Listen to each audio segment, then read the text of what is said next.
কারণ ওইটা অরিজিনাল যে রাম ভজন রাম ধুন ওখানে ঈশ্বর আল্লাহ তেরো নাম ছিল না।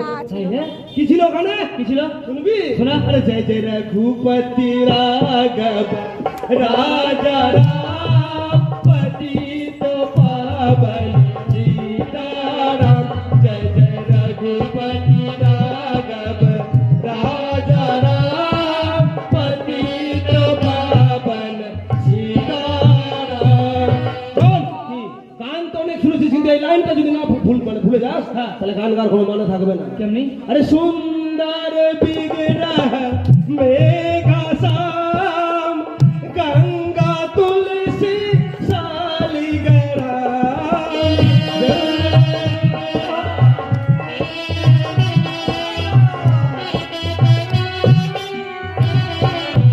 শোনো না কি বললাম? সুন্দর বিগ্রহ মেঘা শ্যাম আমাদের রামের কথা বলছে। আর